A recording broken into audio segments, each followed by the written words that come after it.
Greetings from my bedroom yet again. I'm on my way to the pool here shortly, so I probably will not be staying on long. I want to talk about counseling. If you don't know me, I'm Suzanne Tickemeyer. I wrote for Pathos for almost 10 years on a subject near and dear to my heart, the Quiverful movement. So I do want to specify today because I have had somebody that has popped up and said, can you not talk about evangelicals like that?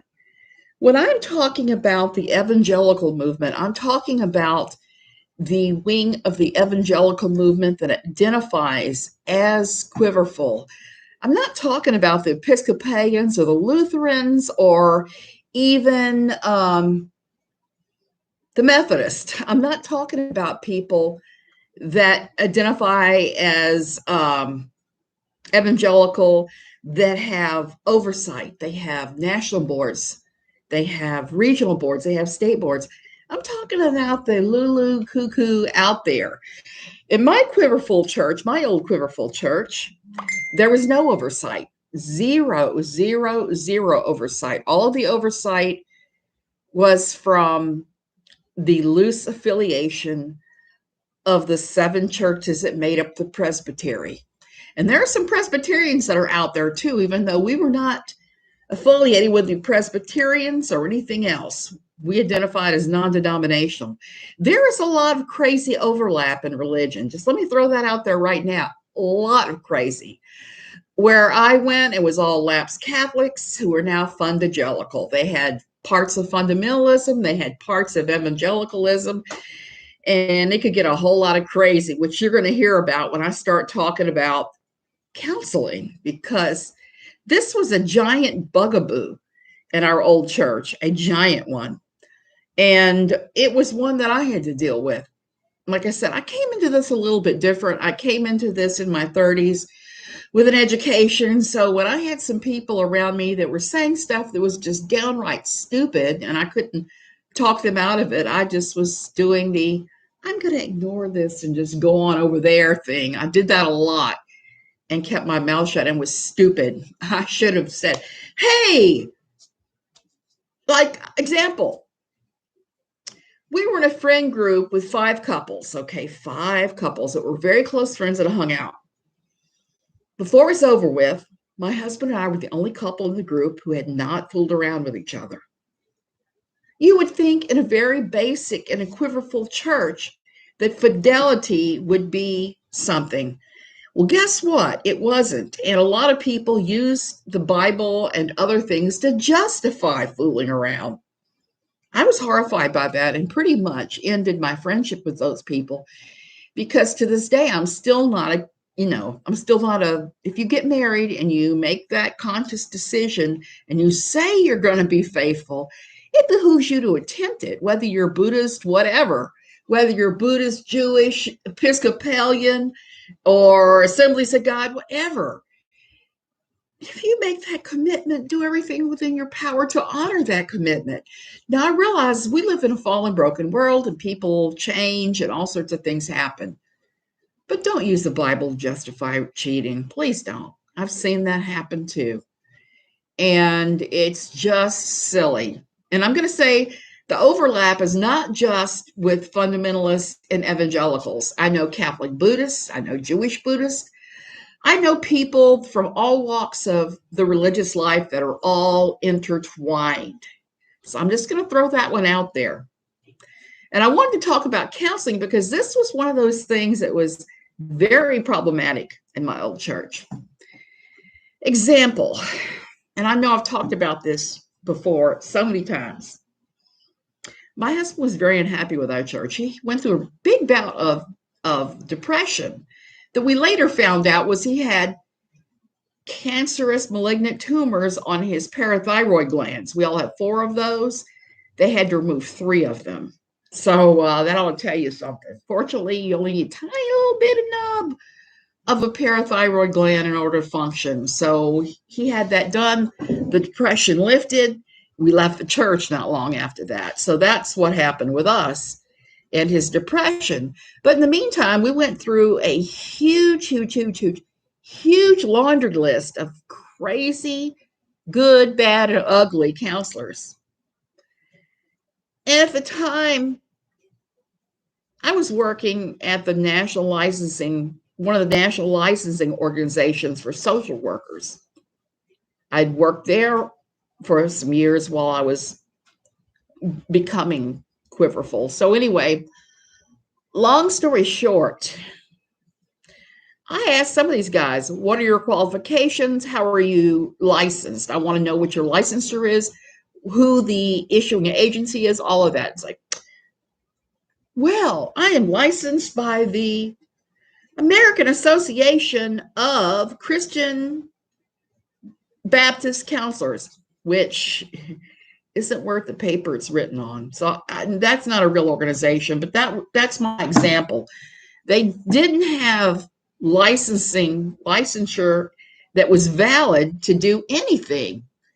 My husband was having a hard time after leaving the Army in 2008. The church he belonged to told him he was depressed because he did not have the Spirit in his heart and he needed to get more.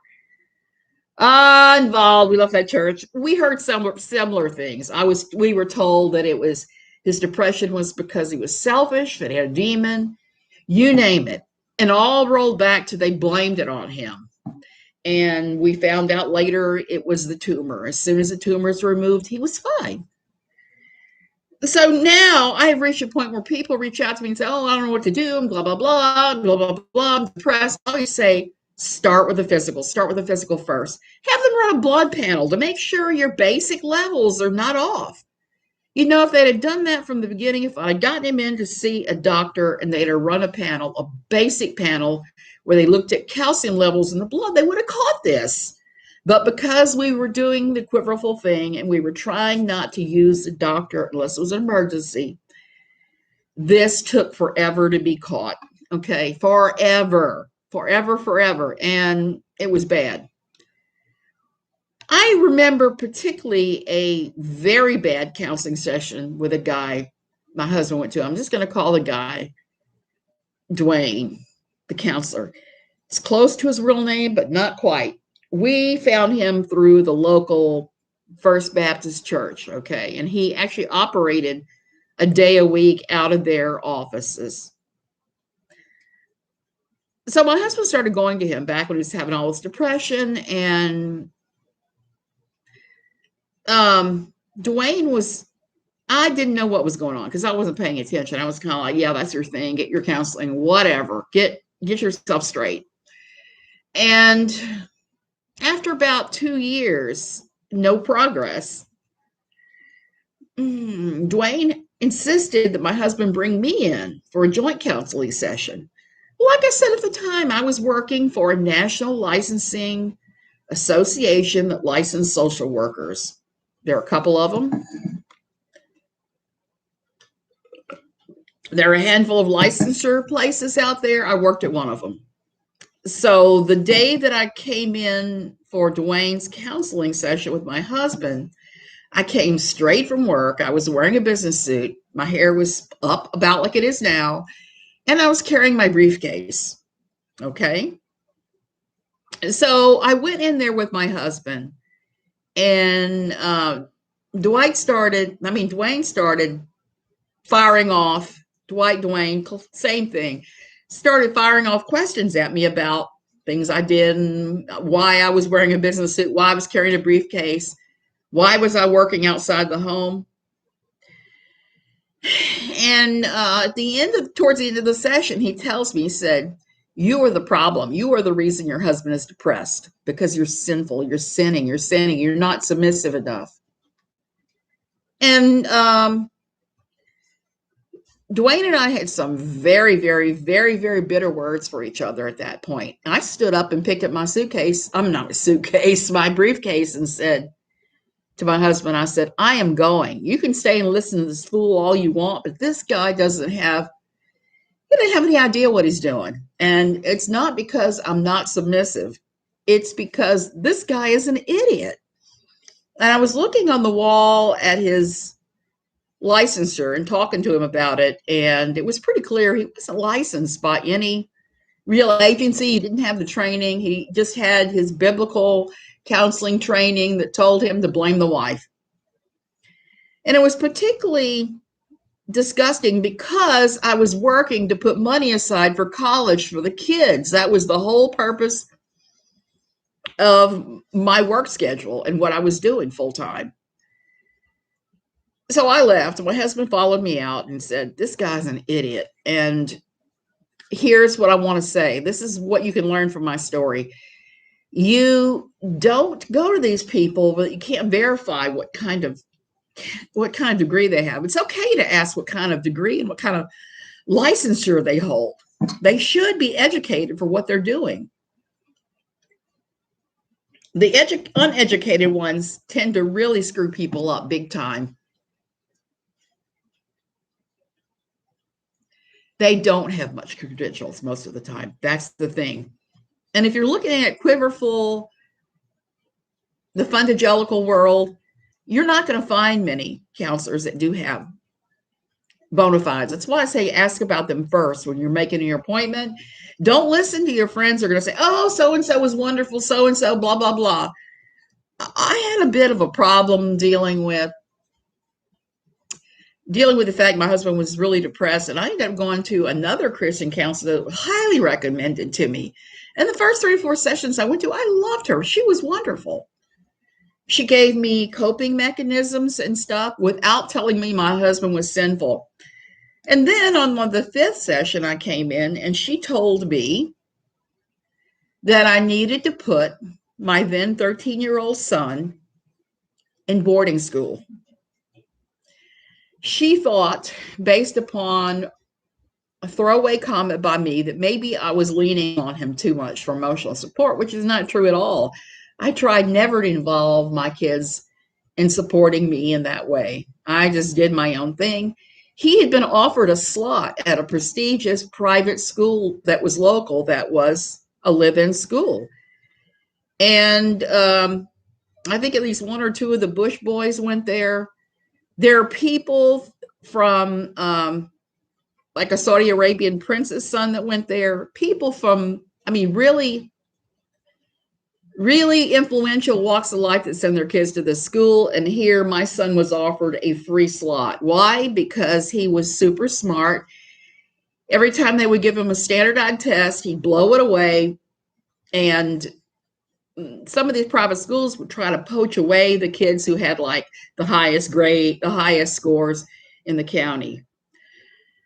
So I had to stand up to her and say, I am not sending my son away to a boarding school. He's very sensitive. And I think that would have been a disaster. I could visualize the Lord of the Flies situation happening and my son getting the short end of the stick. So I said, no, I'm not doing that.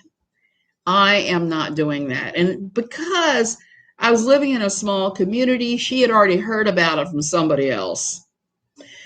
So I quit going to her. She had some good and useful information the first 3 or 4 times, but the minute it veered into crazy territory, it's like, nope, we're not going back anymore. And that's not to say I didn't have a wonderful counselor afterwards, because I had 2 very good counselors when I was recovering from Quiverful and my old church. I had one that was a Christian and one who was not. And I went to both of them. The only reason I switched to the not one is it was nearer my house by quite a bit. And the Christian counselor, she was wonderful. She had a degree in psychology from UVA, and she held state licensure. And that was the secret, I think, even though, she knew where I was coming from too, being a Christian. So she was useful. And then when I got past that hump, I moved on to the one in my neighborhood that I was able to see. And counseling is not forever. It is just for while you're dealing with things and you need it. And there's no shame in needing it. Regardless of what the church tries to tell you, there's no shame in admitting that you need to talk to somebody who is not part of your little circle, who will be able to give you an unbiased, unvarnished opinion, because they have no dog in this fight. It can be one of the most useful and satisfying things that you can do if you get the right counselor. But like I said, asking your friends is one thing. but looking for licensure, legitimate licensure from the state or the federal level, education, making sure that when you see a red flag, somebody tells you to do something that you know is contrary to everything you feel, you can say, I'm not doing that. Oh, no, I'm not doing that. And switching. Not everybody's going to be a good fit. It's a very personalized thing, like buying bras, where the type that some people like may not work for you. It's the same principle. Same principle in that it's such a private thing that you're going to want to get the right person. Okay, you guys, I'm doing a short one. Like I said, I'm getting in the pool in a few and going to Costco. Yes, I'm going to brave the hordes at Costco. And that's going to be an interesting experience because it's going to take me not buying crap like crazy. It is what it is. So before I go, I want to talk a little bit about the infidelity of my friend group, because that was such a strange thing. It was so many craziness. I saw a lot of that, and it's funny because the counselor that told me to put my son in boarding school was also treating a couple of the frolicking fornicators, and very unsuccessfully, I might say, and said one of them was demon-addled. So this was well after the time I'd gone to her. It was bizarre because one of the women that was having an affair was a very close friend of mine. And I kept asking, but why? And she kept saying, well, my husband's not masculine enough. And because he's not masculine enough, I am perfectly able to find someone who is masculine enough for me and have another relationship, because he is not living up to his role as a Christian husband, as the proper Christian husband. So I got to find somebody else who is. And I didn't get that. And I still remained her friend for a very long time. She's the lady I was talking about that would not go to the doctor and ended up dying of cancer 2 weeks after finding out she had it. She stayed with her unmasculine husband to the bitter end and had affairs left and right. And it was always the same answer. Well, he's not masculine enough. I need to find a man who's more masculine.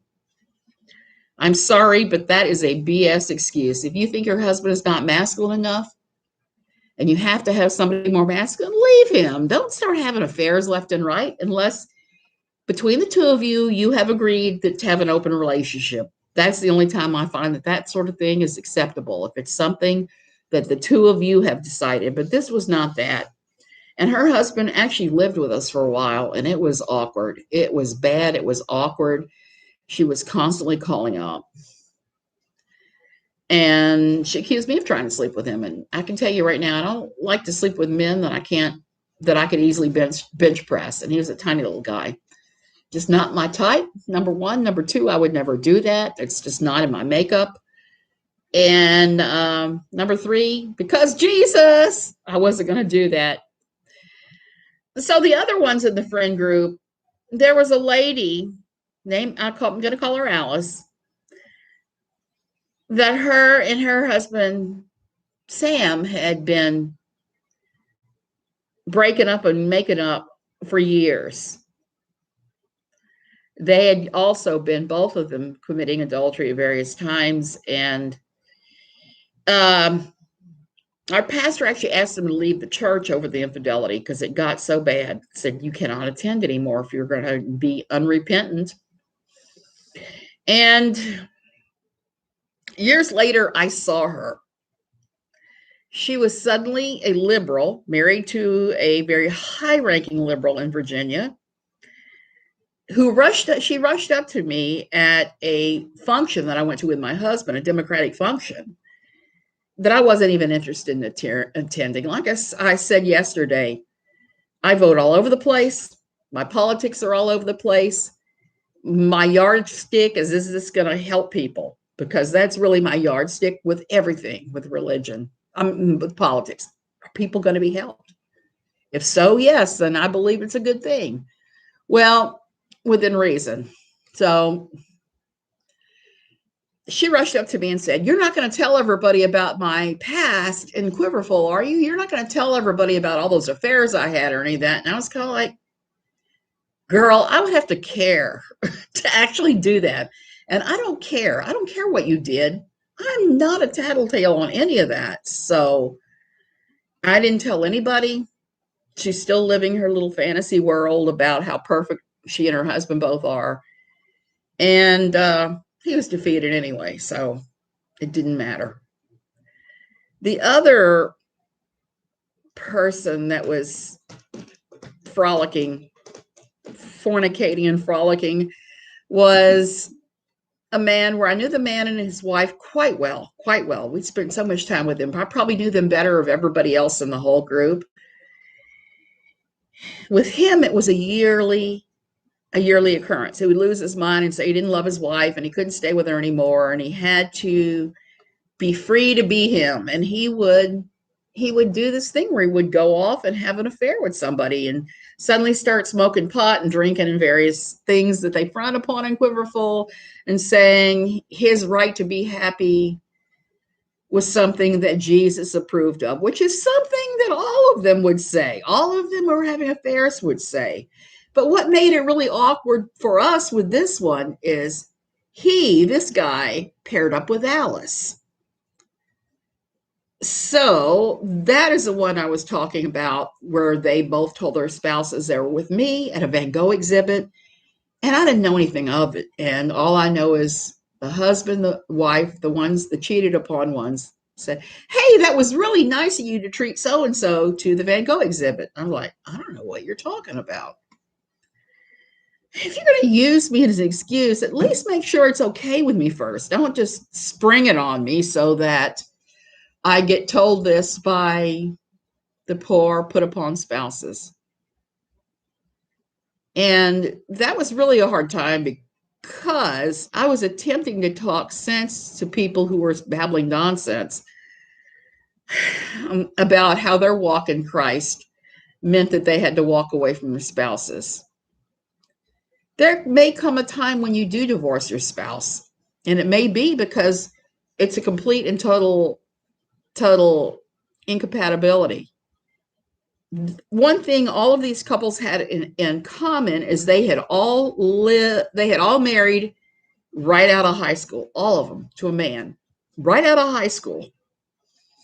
And they hadn't lived a little before they married, and they discovered once they were in their mid to late 30s that they had changed in some way and their spouse had not. That was the thing that seemed to be across the board. Credentials are important, but no guarantee. Yeah, you're right. There's no guarantee. I went to a qualified counsel during a session, got a call in his cell. He was not only took the call, but chatted with his son. I never went back. Angel, that's one of those red flags that I'm talking about when with counseling. You have to have an eye for those things. And there are some that I had been to, like I was talking about, the lady who I left after she started talking about putting my son in a live away boarding school. And she had counseling degrees.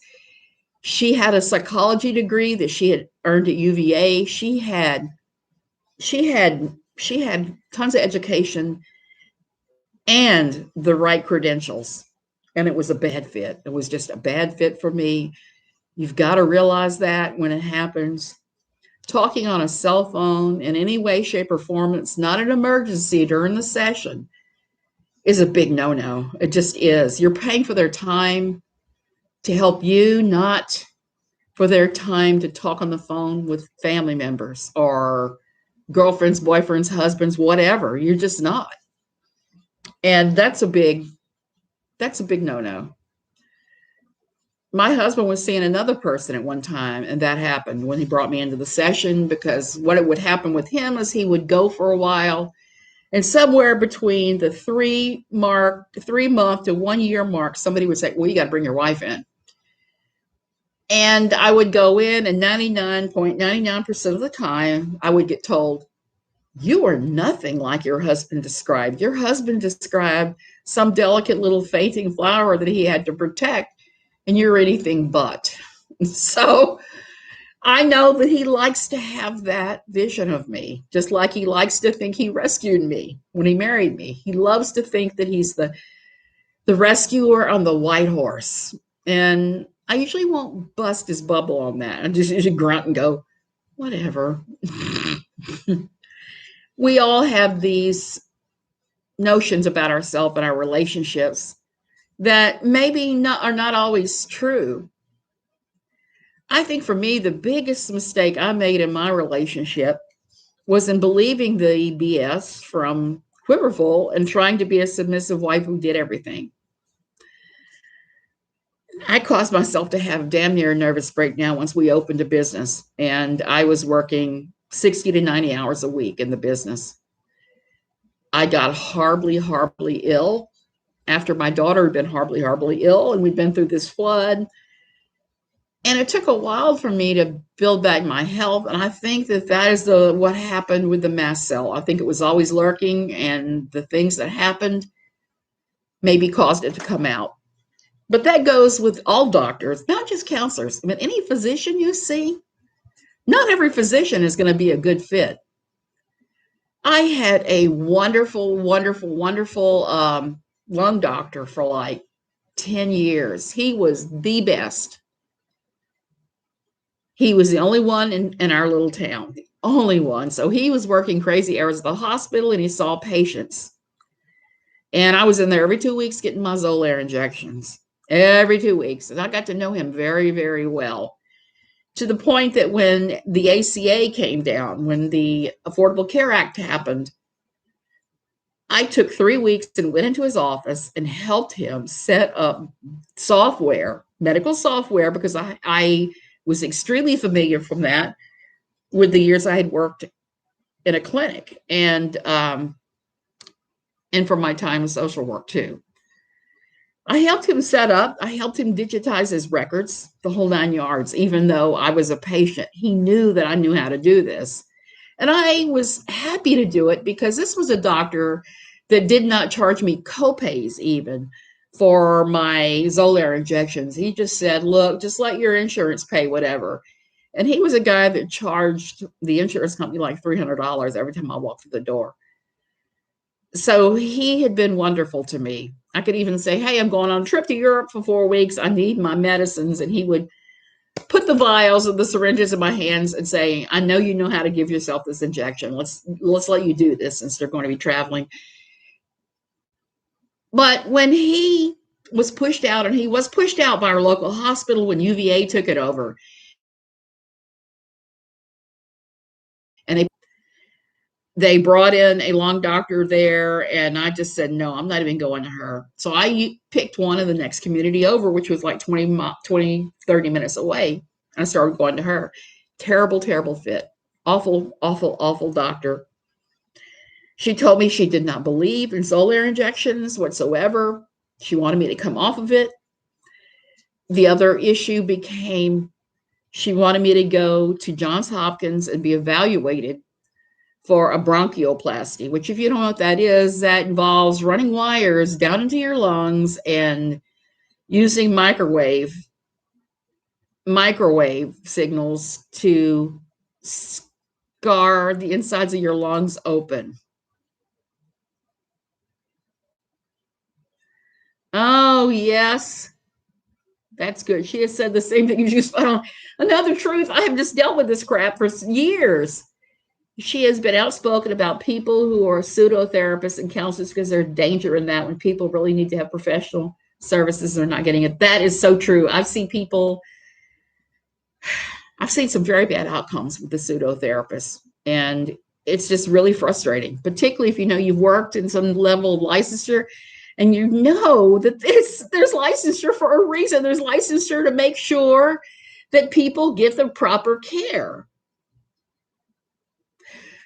So my new lung doctor was trying to get me approved for bronchioplasty. And I said, well, my previous lung doctor said that I was not a good candidate because XYZ. And she said, no, it's the best thing you can do. So she sent me to Hopkins. They went through my records. They saw me, of course, and said, you're not a candidate for this. A, you got a bleeding disorder. B, you have allergic asthma. So there were all these different things that I did not fit the criteria, and they sent me back to her and said, this is not appropriate for this patient. Try again. Start giving her Xolair again and see if that works. And she refused. I didn't go back on Xolair, and that was some years back. I got to even think when that was. That was like 5 or 6 years back. And my IG levels have stayed down. I'm perfectly fine now with the IgE levels. I don't have the crazy ones I had before. I left this lung doctor after 3 months because she told me that she was worried for me, because one time I brought my husband in there and he was firing questions at her. She told me that he was hostile, and she was afraid he was being hostile to me and there was abuse happening. She told me he was abusive. Now, he is so not. Like I said, he has never touched me, but during our time in Quiverful, we both certainly threw some nasty words at each other at several points, because we were both trying to be somebody we were not. We were both trying to toe a line that was not good for us and take roles that we were not meant to ever take.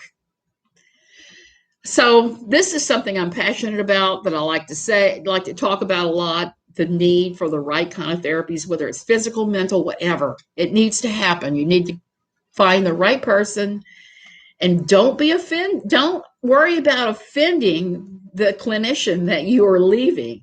Do not worry about that. Go where you need to go. See the person you need to see, and don't let the door hit you in the rear end when you find a bad one. I ended up having to go to UVA and Hopkins to get proper treatment after this crazy, you can't have Xolair lady. After 8 years of being on Xolair and being extremely benefited from it. Now here, my doctor here has already said that if my IgE levels go up and I start having constant being in the ER with the EpiPen hanging out of my lip 3 or 4 times a week, that we'll just move on to a different biologic. So always do your research. Do your research. Don't just ask your friends. Look online, do your research, figure out if the complaints are justified or not.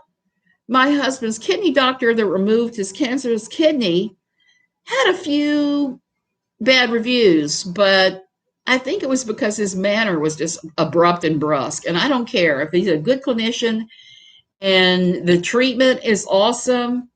Who cares if his bedside manner sucks a little bit? There are a lot of doctors that have terrible bedside manners who are experts in their field. Sometimes they get these God complexes and they have some crazy ideas about how they should act. And later I found out that he, at that time, was going through a very, very messy marriage and divorce. So it made sense that he was maybe a little on the gruff side. We ended up actually being friends of his after a while. He's a good guy. So we all have stuff, and we all suck at times. I want to reemphasize that again, like EKC Suck says. Everybody sucks sometimes. Just admit it and move on. I suck sometimes. I say and do the wrong things. I put my foot in my mouth. People do that stuff all the times. And why should counselors be any different? They're gonna make mistakes too. But it happens a lot less when you have the right counselor and they are bona fide, as they were saying in Oh Brother, Where Art Thou? So get somebody bona fide, check them out, and just go from there. Angel, I don't know about that. I feel pretty damn weak many days, but I'm going to say this. It takes a confident person to own their mistakes. And I don't always own my mistakes. I mean, somebody this morning reached out to me to talk about, they thought I was too rough on evangelicals because of some of my stances. And that's why I have to say at the beginning, I want to make clear that the evangelicals I'm talking about are the evangelical fundagelicals, the ones that are kind of mixing it all up. I'm not talking about most traditional churches that identify as evangelical. Many of those are fine, but would it surprise you to find out that Stephen Anderson and the New Independent Fundamentalist Baptists sometimes identify as evangelicals when they're talking about running around talking about their door-to-door soul winning? I think, in my opinion, and it is just my opinion, that and $5 will get you coffee at Starbucks. My opinion on this is that how you live your life and how others view you has a better chance of converting somebody to Christianity than running up to them with one of these, my most favorite thing here, my chick tracts. Running up to somebody was, have you heard about Jesus? Angel, it took me a long time to get to the part where I feel emotionally healthy. And there's still times when I have to stop and check myself before I wreck myself. And yeah, you have to do that. Sometimes you have to have a mental health thing going on. I have reached out and done online therapy with my old therapist a couple of times when I'm like, ooh, I got to talk to somebody about this. This is crazy. So there's that. But like I said, I'm currently writing a book about my time in my old evangelical church. I started out writing it as a serious book, seriously talking about the issues. And guess what? I got bogged down in the trauma. So the minute I was able to start telling the funny stories about what happened and mix the messages in with the funny, it started going a lot better. I am thrilled that I got over my writer's block and I'm able to start doing that again. Now, if this stupid pandemic would just lift so that I could finish my Costa Rica book. Right now here, rates are coming down, but they're not as far down as they need to be. We're still considered a level 4 do not visit for the American State Department. And every week there's a new thing here. They change things. And it's kind of funny the way they do in Costa Rica. They don't enforce laws very often, especially if you're a wealthy gringo. They tend to let you slide, because we were laughing about that yesterday because we were using our car and it was supposed to be, I must have passed 5 or 6 cops who could see my license plate. I wasn't valid to be driving it around. And yeah, so there's that. And they make all these rules. That's, I'm not going to church right now. My husband's trying to twist my arm and go back Sunday because the rates have fallen, but I think it's because he needs help with his t-shirt ministry he does. This week, I had to completely take his t-shirt ministry apart. I had to pull out the t-shirts. I had to sort them and do the whole 9 yards. So there's that. He wants me to come help him. I may do it. I don't know. I'm still on the fence. But one of the reasons that I'm not in love with the fundagelical churches here is because not just the fact there's no oversight, there is no area, state, national oversight. They kind of do as they please, and I am seeing some crazy behavior at most of them. There are masking orders in place here in Costa Rica for all churches. The Catholic Church makes everybody mask. Well, the gringo-based evangelical churches make nobody mask. And I am all about masking. Why? Because with my asthma, there are times I must mask. I'm going to mask it in the pool today because my neighbors are burning. They're burning their leaves and things because we just hit dry season here. I mean, within the last week, dry season has happened. So they're burning all their stuff. And the fumes really get to my asthma. So again, it's one of those things. You have to decide where your lines are in everything in life, especially religion, your life. Where is your line? Where is your healthy line for your body, your soul, your brain? And act upon it. And not let somebody talk you out of it or tell you that you don't have those rights. That's a big thing I find, In the more fundamentalist religions, they like to tell women they have no rights to their own bodies, thoughts, needs, anything else. And that is so not true. All you have to do is look at Jesus's ministry among women, how the way Jesus treated women, to see that there's no putting women down. There just isn't. If Jesus didn't, then why are these idiots doing it? Okay, you guys, I have ranted enough for today, but at least I'm smiling today rather than yesterday when I was ready to sock a few people, because I'm back to my book. I'm writing this big chapter on infidelity, which is not so humorous. But like I said, I do have a lot of very humorous things in there, like Jeb Leghorn, the Civil War pontificator that I went to church with for a while. I have people like Shrimpleton. And crazy stories like the time the pastor fell through the ceiling, the amazing Spider-Man pastor, mixed with the not so nice stories like the do-si-do infidelity thing that I went through with them. Thank God I did not participate. Oh, why is the world such a screwed up place? Take care of yourselves. Be kind to yourselves mostly more than anybody else. I think we all need it these days. Love you guys. See you later.